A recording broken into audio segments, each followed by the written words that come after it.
Hər vaxtınız xeyir olsun, hörmətli tərbiyəçi müəllimlər və hörmətli tərbiyəçi müəllim olmaq istəyən namizədlər. Sizinlə mənəm, təlimçiniz Çimnaz Şıxverdiyeva və bugün söz verdiyim kimi ötən dəfə izah elədiyimiz mövzunun, didaktik prinsiplər mövzusunun test izahını sizinlə bölüşəcəm. Testin video izahını sizin üçün yükləyirəm indi və baxın ki, biz didaktik prinsiplərdə hansı testləri bugün sizinlə işləyəcəyik və onların izahı necədir? Bugün biz sizinlə təxminən 12 test işləyəcəyik. Bu testləri mən özüm tərtib etmişəm və testlər haqqında onu demək istəyirəm ki, tərtib etdiyim testlərin əksəriyyəti situasiya tipli testlərdir, qəbul tipli testlərdir. Bu testləri etməklə biz didaktik prinsiplər mövzusundakı biliklərimizi həm özümüz üçün ölçə bilərik, qiymətləndirə bilərik, həm də mövzunu daha yaxşı qavramış, yadda saxlamış ola bilərik. Və testin izahını da sizə açar sözlərlə bildirəcəm. Həmçinin onu da qeyd edim ki, əgər etdiyim video izahlar sizə maraqlıdırsa, sizin üçün faydalıdırsa, kanalıma abunə olmağı, videoları bəyənməyi və şərh yazmağı unutmayın. Eləcə də bu kimi video izahların davamını gəlmək istəyirsinizsə, istəyirəm onu bildirim ki, sizin kanalıma abunə olmağınız, şərh yazmağınız, videoları bəyənməyiniz mənim üçün də motivasiyadır. Siz elə düşünməyin ki, təkcə imtahana hazırlaşan iştirakçıların, müəllimlərin motivasiyaya ehtiyacı olur. Əslində biz təlimçilərin də motivasiyaya ehtiyacı var və mənim üçün çox xoş olardı ki, siz əgər izahları bəyənirsinizsə, sizin üçün faydalıdırsa, kanalıma abunə olasınız və həmçinin şərh yazasınız, video izahları bəyənirsinizsə, kanalıma daxil olaraq bəyənəsiniz və onu da qeyd edeyim ki, mənim ödənişli və ödənişsiz dərslərim haqqında ətraflı məlumat almaq istəyirsinizsə, bu PDF-ləri əldə etmək üçün və yaxud da ki, video izahlar, əlavə video izahlar əldə etmək üçün əlaqə saxlamaq istəyirsinizsə, mənimlə WhatsApp üzərindən əlaqə saxlaya bilərsiniz. Nömrəm 055 933 55 75-dir və onu da qeyd edeyim ki, iyul ayından etibarən bizim yeni qrupumuz fəaliyyətə başlayacaq. İyun ayının 10-undan biz planlaşdırırıq başlamağa və həmin dərslər haqqında da məndən məlumat ala bilərsiniz. İndi gəlin baxaq. Bizim birinci testimiz bildirdik ki, didaktik prinsiplər haqqında bugün biz danışacağıq. Biz 9 dənə didaktik prinsip sadalamışdıq və onlardan sizin yəqin ki, əgər müəyyən xatırlamaqda çətinlik çəkirsinizsə, əlavə yada salmağa, xatırlamağa ehtiyac hiss eləyirsinizsə, bundan öncəki videomu izləyə bilərsiniz, video izahı izləyə bilərsiniz, yada sala bilərsiniz və göndərdiyim PDF-ləri diqqətlə bir daha baxıb, üstündən keçib yada salıb testləri edə bilərsiniz. Mən hətta tövsiyə eləyirəm ki, birinci bu testi özünüz edin, daha sonra video izahı izləyin. Gəlin indi baxaq, birinci sualımızdan başlayaq. Deməli belə, Sevinç müəllimə əşyalar və onların funksiyası mövzusu üzrə fəaliyyət planlayır. Planlaşdırmada məqsədi belə yazır, yəni təlim məqsədini belə yazır. Uşaqlar stul, masa, çarpayı kimi əşyaları tanısınlar, fərqləndirsinlər və istifadə qaydasını izah etsinlər. Fəaliyyət zamanı Sevinç müəllimə uşaqlara sadəcə əşyaları göstərir və adlarını deyir. Həftənin sonunda fəaliyyətin nəticəsini yoxlayarkən bəzi uşaqlar əşyaların adlarını yadlarında saxlamayıb, digərləri isə onları necə istifadə etdiklərini izah edə bilmirlər. Sevinç müəllimə hansı prinsipi düzgün tətbiq etməyib? Mən bütün bizim test suallarımızın cavablarını burada hansı cavab doğrudursa onu meylli kursivlə yazmışam, fərqləndirmişəm. Burada əsas məsələ sualı cavabını qabaqcadan bilmək deyil. Burada əsas məsələ məntiqi tapmaqdır. Ki biz nəyə əsasən bu nəticəyə gəlirik və mən bu testlər üzərindən həmin o mövzunun o məntiqi əsasını izah eləməyə çalışacağam. Ona görə cavabı öncədən görmək o demək deyil ki, burada hər şey bitib. Ona görə diqqətlə cavablara baxaq. Birincisi, baxaq, uşaq yönümlülük, uşaqların maraqlarını və fərdi xüsusiyyətlərini nəzərə almayıb. Biz burada baxırıq, situasiyamız necə yazılıb, əsas məsələ burada nədir? Baxın, burada bir təlim məqsədi, təlim nəticəsi verilib ki, uşaqlar stul, masa, çarpayı kimi əşyaları tanısınlar, fərqləndirsinlər və istifadə qaydasını izah etsinlər. Biz sizinlə nə demişdik? Ki, təlim məqsədləri necə yazılır? Təlim məqsədləri SMART qaydaya uyğun yazılır. Və təlim məqsədlərinin yazılması da əvvəlcədən çatacağımız bilik və bacarıqları özündə əks etdirdiyi üçün, mənası bu olduğu üçün hansı prinsipə aid idi? Nəticə yönümlülük prinsipinə. Və burada bizim doğru cavabımız, baxın burada mən qeyd etmişəm, nəticə yönümlülük, yəni təlim nəticələri SMART qaydada tərtib olunmayıb. Yəni müəllim bu situasiyada bu prinsipi nəzərə almayıb. Amma necə nəzərə alınmayıb? Biz bu nəticəyə hardan gəldik? Bu düzgün cavabı necə tapdıq? Gəlin baxaq. Burada təlim məqsədi görürük dedik. Nə dedik? Dedik ki, uşaqlar stul, masa, çarpayı kimi əşyaları tanısınlar, fərqləndirsinlər və istifadə qaydasını izah etsinlər. Biz sizinlə demişdik ki, təlim məqsədləri smart qaydada tərtib olunur. Bu o deməkdir ki, smartın açılışı nə idi? Mən istəyirəm hətta bu mövzuda smart təlim məqsədlərini çıxarmaq, təlim məqsədlərini yazmaq haqqında ayrıca bir video izah çəkim. Əgər həmin mövzu da sizə maraqlıdırsa, mənə qeyd edə bilərsiniz, şərhlərdə yaza bilərsiniz. Bir gün vaxt edib həmin mövzunu da daha yadda qalan, sistemli şəkildə izahını sizə verə bilərəm ki, bir daha unutmayaq. Çox aydın və sadə şəkildə. Amma qısa olaraq onu deyim ki, gəlin bir baxaq. Deməli, smart məqsədlər. Biz nə demişdik? Smart məqsədlər necə yazılırdı? Birinci, S, yəni spesifik. Bu ingilis dilindədir smart. Siz bilirsiniz bunu və birinci S hərfi, S hərfi bizə onu deyir ki, abreviaturada. Bu spesifik olmalıdır. Yəni konkret və dəqiq olmalıdır. Deməli, məqsəd aydın və konkret olmalıdır. Bu suallara cavab verməlidir aydın və konkret olarkən. Nə etmək istəyirəm? Nə üçün, nə ilə bağlı? İkincisi, measurable olmalıdır. Yəni, ölçülə bilən. Nailiyyətin ölçülməsi mümkün olmalıdır. Təlim məqsədi əsasında.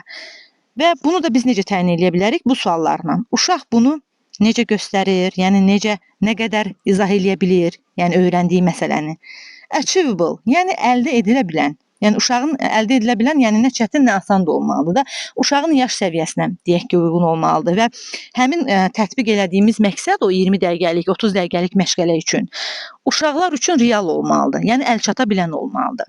Əldə edilə bilən olmalıdır. Və relevant. Relevant əlaqəli uyğun olmalıdır. Yəni, biz mövzu və fəaliyyətlə əlaqədar olmalıdır. Yəni, bu məqsəd məşğələnin məqsədi ilə uyğun gəlirmi? Yəni, çatdırmaq öyrətmək istədiyimiz biliyə, bacarığa uyğun gəlirmi? Bəziləri bunu realistik deyə qeyd edirlər, buradakı R hərfini, amma bu relevantdır, əlaqəli və uyğun olmaq deməkdir. Gəlin, bunları xahiş edirəm, qarışdırmayaq. Və sonuncu time bound, yəni vaxtla bağlı müəyyən vaxt məhdudiyyəti olan, yəni müəyyən zaman çərçivəsində yerinə yetirilməlidir. Deyək ki, bir məqsəd qoymuşuq, deyək ki, bizim əlimizdə 2 dənə məqsəd var bir məşğələnin tərkibində. Bu 2 məqsədə biz həmin o 20 dəqiqə, 30 dəqiqə ərzində çatmalıyıq. Yəni, bizim əlimizdə 30 dəqiqəmiz var ki, bu 2 məqsədi reallaşdıraq uşaqlar üçün. Və buna dair müəyyən tapşırıqlar da var. Mən burada bu sənətdə qeyd eləmişəm, amma əsas məsələ biz diqqətimizi birinci hissəyə yönəldək, smart məqsədlər nədir hissəsinə. Dedik, deməli, specific, measurable, achievable, relevant və time bound olmalıdır. İndi qaydaq bizim həmin test sualımıza. Burada məqsədə fikir verək. Uşaqlar stul, masa, çarpayı kimi əşyaları tanısınlar, fərqləndirsinlər və istifadə qaydasını izah etsinlər. Baxın, 3 dənə feil var burada. Tanısınlar, fərqləndirsinlər, istifadə qaydasını izah etsinlər, daha doğrusu izah etsinlər. 3 dənə. Biz nə demişdik? Demişdik ki, smartda birinci S nə idi? Konkret olmalıdır. Məqsəd konkret, spesifik olmalıdır. Burada 3 dənə məsələ ayırdı. Tanısınlar, fərqləndirsinlər və istifadə qaydasını izah etsinlər. Bir məqsədin içərisində biz dedik ki, bu sadə olmalıdır. Məsələn, ancaq izah etsinlər. Məsələn, müəyyən məişət əşyalarının istifadə qaydasını izah edir. Və yaxud uşaqlar stul, masa, çarpayı kimi əşyaları fərqləndirir. Baxın, bu forma spesifik olması üçün biz bilməliyik ki, biz uşaqlara bu əşyaları tanıdırıq, yoxsa fərqləndirməyi öyrədirik, yoxsa onların istifadə qaydasını mı izah etməyi öyrədirik. Bir məqsədin içərisində bu qədər şaxələnmə ola bilməz axı. Məqsəd çox sadə olmalıdır. Söhbət məktəbə qədər təhsildən gedir burada. İndi baxın, burada cavab nə dedik? Nəticə yönümlülük. Yəni, təlim nəticələri smart qaydada tərtib olunmayıb. Və burada müəllim əvvəlcədən tərtib edib də bunu, bu qaydaya. Ona görə uşaqlar bu əşyaların adlarını qarışdırırlar sonda. Yəni, bir neçə gündən sonra müəllim görür ki, uşaqlar əşyaların adlarını qarışdırırlar. Situasiyada belə qeyd eləmişik biz. Və digərləri necə istifadə etdiklərini izah edə bilmirlər. Çünki məqsəd kifayət qədər qarma-qarışıq verilib və smart qaydada tərtib olunmayıb və söz verdiyim kimi, əgər bu mövzu sizə daha dərindən izahını istəyirsinizsə, şərhlərdə qeyd eləyə bilərsiniz və smart məqsədi də mən sizə izah eləyərəm. Bu isə yəqin ki, aydın oldu. İndi gəlin baxaq ikinci hissəyə müəllimlər. Deməli, ikinci situasiya sualımız. Aygün müəllimə yeni tədris ili üçün planlaşdırma apararkən uşaqlar təbiəti sevsinlər məqsədini yazır. İl ərzində uşaqlar müxtəlif çiçəkləri, ağacları öyrənir, bağçada əkin işlərində iştirak edirlər. Lakin il sonunda Aygün müəllimə uşaqların bu mövzuda hansı bacarıqları qazandığını müəyyən etməkdə çətinlik çəkir. Tərbiyəçi müəllim nəticə yönümlülük prinsipinə uyğun olaraq buraxdığı əsas nöqsan nədir burada? Yəni burada əsas məsələ, yəni il sonuna qədər bir məqsədə çatmalı idi müəllim, bir nəticəyə çatmalı idi, bir standartı reallaşdırmalı idi. Bu da nəticə yönümlülük prinsipinə uyğundur. Amma bunu tərtib eləyərkən bir nöqsana yol verib. Hansı nöqsana? Burada cavab C bəndidir. Amma gəlin bir bəndlərə yenə də baxaq. Proqrama təbiətə dair çox sayda mövzu daxil edib. Çox sayda mövzu daxil edilməsi haqqında bir fakt var bu situasiyada. Yoxdur. Bu cavab çıxdı. İndi baxaq B variantına. Uşaqların maraqlarını nəzərə almadan fəaliyyət təşkil edib. Buna dair bir fakt var. Bəlkə elə uşaqlar bu mövzuya çox maraq göstərirdilər. Buna dair də bir fakt yoxdur. İndi C bəndinə baxaq. Deyir ki, nəticəni konkret və ölçülə bilən formada müəyyən etməyib. Bizim doğru cavabımız budur. İndi buna qayıdacağam, amma gəlin növbəti 2 varianta da baxaq. Deyir ki, D variantında mövsümə uyğun olmayan fəaliyyət təşkil edib. Yəni buna dair də bir qeyd yoxdur. Situasiyada var ki, bu mövsümə uyğun təşkil eləməyib, yox. Və Y variantı dərs zamanı valideynləri prosesə cəlb etməyib. Buna dair də bir fakt yoxdur. İndi biz baxırıq ki, nəticəni konkret və ölçülə bilən formada müəyyən etməyib dedik. Necə? Deyir ki, uşaqlar təbiəti sevsinlər. Biz dedik axı, məqsədlər measurable olmalıdır, yəni ölçülə bilən olmalıdır ki, sonunda baxaq ki, uşaq əgər bu nailiyyəti əldə edibsə, biz müşahidə əsasında bir dəyərləndirmə eləməliyik də, bir qiymətləndirmə eləməliyik. Təlim məqsədi ona görə çox vacibdir ki, o dərsin bütün gedişatını özündə əks elətdirir.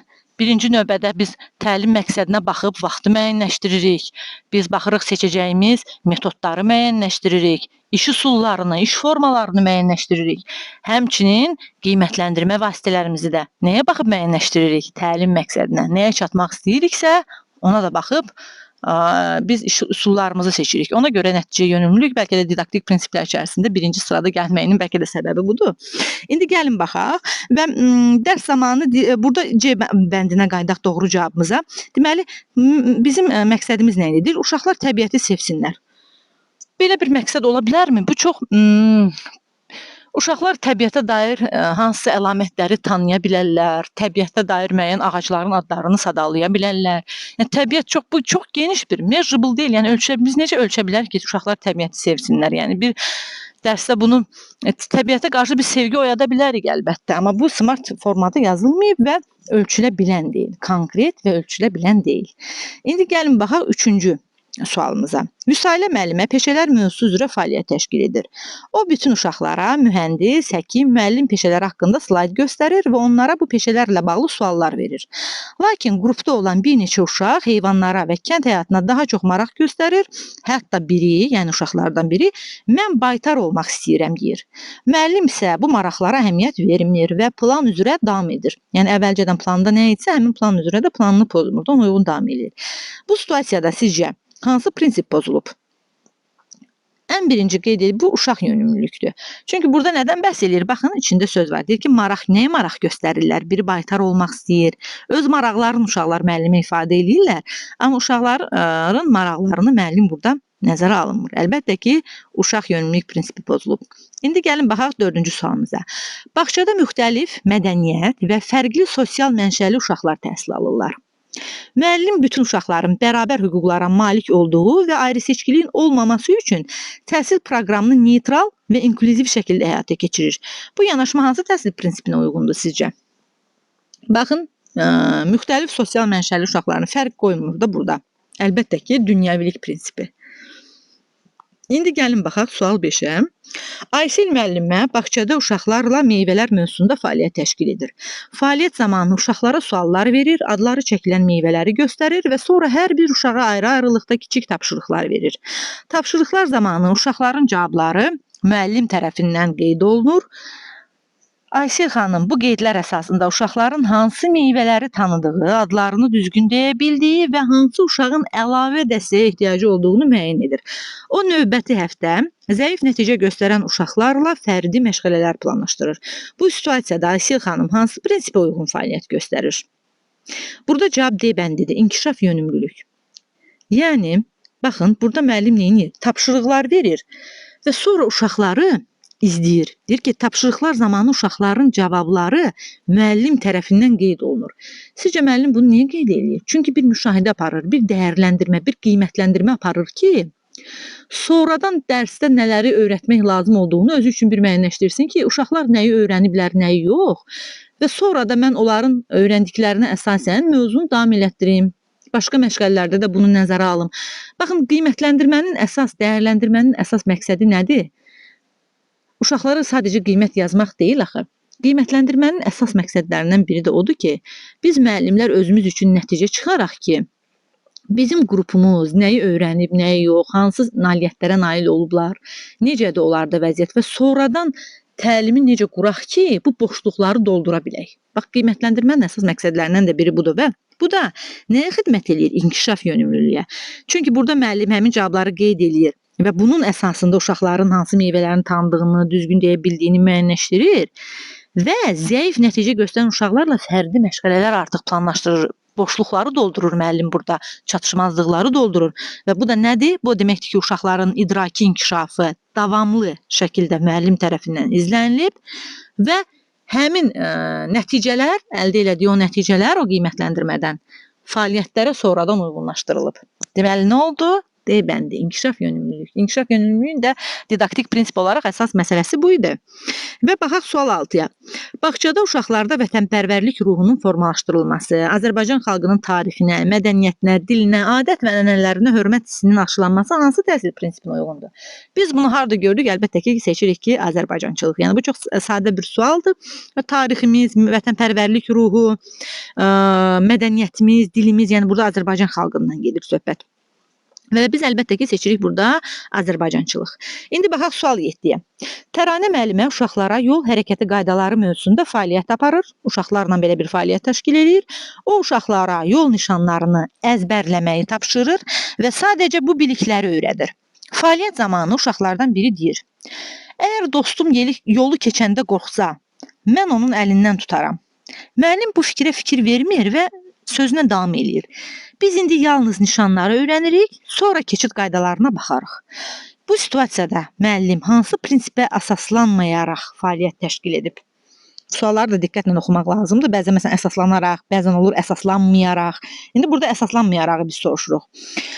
İndi baxaq. Burada cavab Y bəndidir. Şəxsiyyət yönümlülük, həyati bacarıqlar inkişaf etdirilməyib. Bəli, bu bir həyati bacarıqdır. Bir var, biz əzbərləyirik yol hərəkəti qaydalarını, amma bir var ki, biz o yol hərəkəti qaydalarından artıq istifadə eləyirik. İstifadə etmək nədir artıq? Həyati bir bacarıqdır. Bax, bu da hansı həyati, sosial bacarıqlar, həyati bacarıqlar hansı didaktik prinsipdə idi? Əlbəttə ki, şəxsiyyət yönümlülükdə idi. Dəyərlər, sosial bacarıqlar, həyati bacarıqlar. Baxın, bu integrativlik əlbəttə ki, ola bilməz, varislik də ola bilməz, uşaq yönümlülük də ola bilməz, nəticə yönümlülük də ola bilməz. Çünki burada sosial bacarıqdan söhbət gedir. İndi baxaq növbəti bizim sualımıza. 8-ci sualımız. Bağçada paylaşmaq gözəldir adlı fəaliyyət keçirilir. Uşaqlara müxtəlif oyuncaqlar verilir, lakin bir neçə uşaq oyuncaqları paylaşmaq istəmir və digərlərinə imkan vermir. Müəllim isə buna müdaxilə etmir, sadəcə fəaliyyətin sonunda hər kəs oynadı deyə soruşur və növbəti fəaliyyətə keçir. Bu vəziyyətdə müəllimin hansı prinsipi nəzərə almaması uşaqların sosial inkişafını məhdudlaşdırır. İndi gəlin baxaq. Burada da şəxsiyyət yönümlülükdür. Çünki niyə? Burada da sosial bacarıq formalaşdırılmadı da. Baxın, bu da digər bizim sualımıza bənzər. Yəni, eyni səbəbdən sosial bacarıq formalaşdırılmayıb. Yəni, bu qədər sadə. Çünki əgər biz bu mövzudan bəhs ediriksə ki, paylaşmaq gözəldir, amma onu tətbiq eləmiriksə, deməli, şəxsiyyət yönümlülük prinsipini pozuruq da burada. Çünki həmin o paylaşmaq sosial bir bacarıqdır. Bəli, o səbəbdən sosial bacarıqlar, həyati bacarıqlar, dəyərlər şəxsiyyət yönümlülük prinsipində öz əksini tapır. Bunu yadda saxlayın açar sözlərlə. Və baxaq bizim 9-cu sualımıza. Müəllimə uşaqların nitq bacarığını inkişaf etdirmək üçün hər həftə hekayə danışma fəaliyyətləri təşkil edir. Uşaqların cavabları müşahidə olunur. Bu məlumatlara əsasən növbəti fəaliyyətlər fərdiləşdirilir. Bu yanaşma hansı prinsipin tətbiqinə əsaslanır? Biz nə dedik? Bir qiymətləndirmə aparılıb. ona dair onun nəticələrinə əsasən müəllim öz fəaliyyətini sonradan planlaşdırırsa, deməli bu nədir? İnkişaf yönümlülükdür. Yəni uşaqların inkişafına xidmət edən bir prosesdir. Və baxaq bizim sualın 10-cu sualımıza. Məktəbəqədər təhsil proqramı yenilənib və proqramda uşaqların rəqəmsal bacarıqlarının inkişaf etdirilməsi nəzərdə tutulub. Yəni dövrün tələbinə uyğun olaraq. Lakin bəzi valideynlər bunu vaxtsız və lazımsız olduğunu düşünür. Siz müəllim kimi tələb yönümlülük prinsipinə əsasən necə davranmalısınız? Biz nə demişdik? Cəmiyyətin və dövlətin, fərdin dəyişən tələblərinə uyğun təşkil olunmalıdır da. Belə bir prinsipimiz var bizim. Didaktik prinsiplər əsasında. Və burada cavab B bəndidir. Amma biz gəlin digər bəndlərə baxaq. Birinci A bəndi. Proqramı olduğu kimi tətbiq edib valideynlərin fikrini nəzərə almamaq. Belə bir şey ola bilərmi? Biz mütləq tərəfdaşlıq etməliyik. Və ikinci, valideynlərə dəyişikliklərin səbəbini və əhəmiyyətini izah etmək. Bəli, biz rəqəmsal bacarıqlar əgər bu təhsil proqramına əlavə olunubsa, bunun bir əhəmiyyəti, bir səbəbi var da, bir dövlətin tələbi var, cəmiyyətin tələbi var, fərdin tələbləri var. Bu tələb yönümlülük prinsipi yerinə yetirilməlidir axı. Biz valideynlərə bu dəyişikliklərin səbəbini, mahiyyətini izah eləməliyik tərbiyəçi müəllim olaraq. Və bu formada davam etdirməliyik proqramımızı. Məsələn, burada deyir ki, proqramı Y bəndində, məsələn, proqramı tamamilə yenidən yazmaq və dəyişdirmək bu bizim səlahiyyətimizə uyğun deyil və proqramı dəyişdirmədən əvvəlki tədris üsullarına qayıtmaq, proqramdan rəqəmsal bacarıqlara dair insanı ümumiyyətlə çıxarmaq. Biz necə çıxara bilərik, məsələn, bu C bəndində?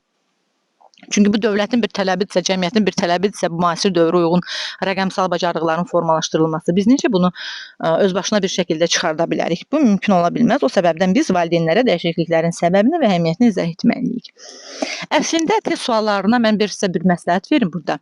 Test suallarına baxarkən onun əsas məsələ burada məntiqini başa düşməkdir.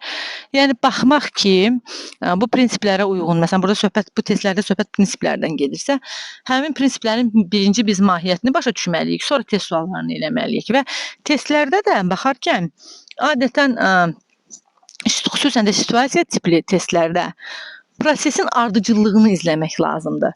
Baxmaq lazımdır ki, nədən sonra nə gəlir və bu ümumiyyətlə müəllim burada hansı nəticəni qazanmaq istəyir, biz burada nəyə nail olmaq istəyirik, bu situasiyanın səbəbi nədir? Bax, bu səbəb-nəticə əlaqəsini qurmağı bacardıqda, xüsusilə testləri işlədikcə bu vərdiş yaranır. Bunu etdikcə cavabları da tapmaq çox daha asan olur. Və indi baxaq, burada bizim 11-ci sualımız var. Bağçada uşaqların dil bacarıqlarının inkişafı üçün söz ehtiyatını artırmaq mövzusu tədris olunur.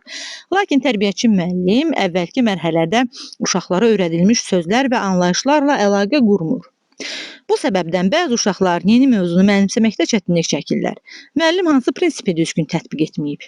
Bax, burada deyir ya, baxın sözə baxın, deyir ki, əvvəl öyrədilmiş biliklər arasında, əvvəlki mərhələdə uşaqlara öyrədilmiş biliklərdən istifadə eləmir. Əvvəlki biliklərə əsaslanmaq bizim varislik prinsipimiz idi. Yəni, biliklər bir-biri ilə zəncirvari şəkildə bağlıdır. Yəni, əvvəlki bilik və bacarıqlar yeni məzmunla əlaqələndirilməyib. Burada cavab C bəndidir.